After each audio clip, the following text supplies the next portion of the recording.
Every serious gardener has a favorite tool or two. My favorite tool is this old-fashioned heart hoe. I found it at a tag sale years ago for $1, and I won't let anyone use it other than myself. It is really great.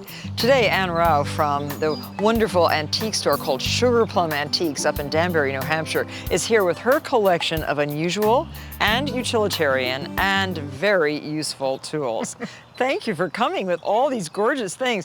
And they're so strange, some of them, and you wonder what were they used for. This tool, for example, this is used for cutting asparagus under the ground. It's nice and sharp, has a beautiful hard handle. Oh, and it has initials. So that it won't be lost. Oh, it won't be lost. And nobody else will use it. Right. Maybe. You hope. Maybe. You hope. Right. And what's this? That's a planting spade. What a beautiful And again, shape. that's forged. Oh, with the wooden handle. But you can see how beautifully made that is.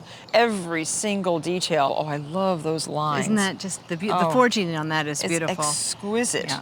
And what are these? Let's just go through them one by one. That's That's called a thistle because of the shape of the blade, and it was used as a weeder. Now, this doesn't look so old because this seems to have a stamped name in it, but it does say England. Yeah. Sheffield. England. Yeah. A lot of tools were made in Sheffield. And what's that? This one, this is an open-faced spade. This open-faced spade would have been used, one, to aerate the soil, but also where you were digging in an area where there was a lot of water, a lot of damp, because it would drain. Oh, how handsome. So around the edge of a pond or something like that. Isn't that a beautiful? Yes. That's beautiful.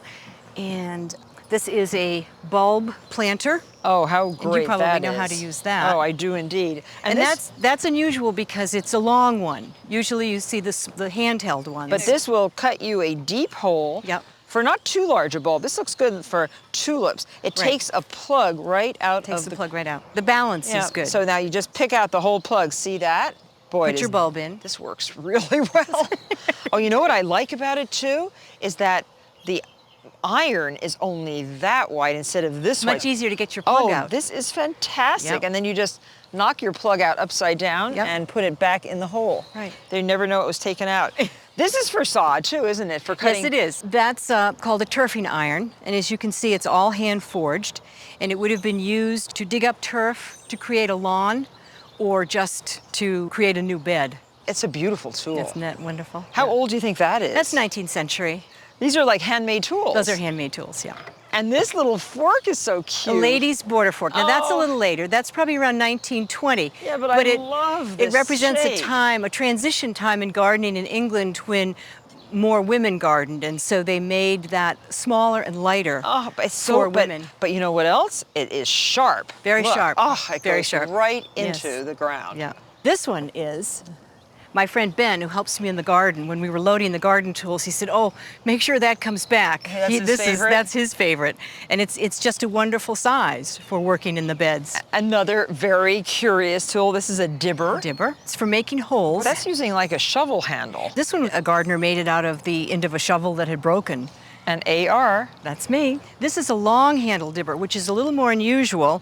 You would have used that if you were doing a long bed. You could just walk along. Just walk along and go like this. Drop holes to seed. And it's so heavy that it goes right through soft soil. Right. These are my favorite too. Yeah. I love cutting grass. Yes. And I love this kind of edger. This I want to show too. I don't have very handy with the wheel. Oh yes, see, this goes wheels along the edge of a garden and you just clip. What a nice edge that would make. Yes. Now, hand tools from Tiny. My granddaughter uses that one. That is so Isn't that sweet? Cute. This is a great tool for using in pots. Yep, absolutely. That's nice. And are these really for gardening or are they sheep? Well, those I thought might have actually been for gardening because the sheep shears are a little heavier. Yes. But they're so graphic. Just think that they are amazing. And this?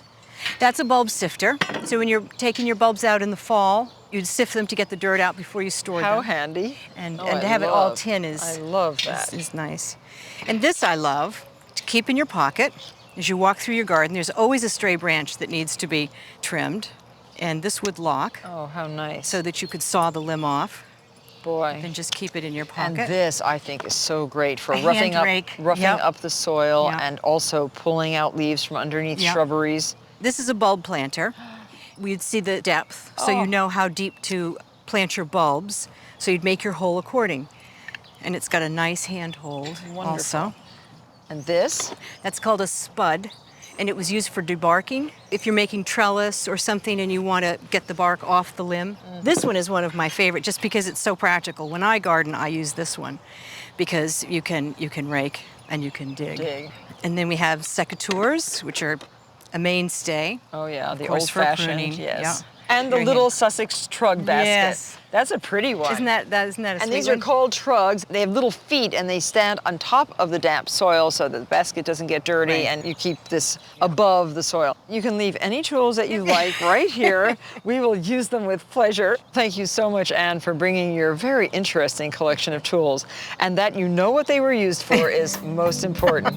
So you can see that a lot of tools that were made in the olden days are just as useful today as they were way back then. And many of them can be recycled and used today. Thanks so much. Thank you. Come again soon. Oh, I'd love to. Thank you.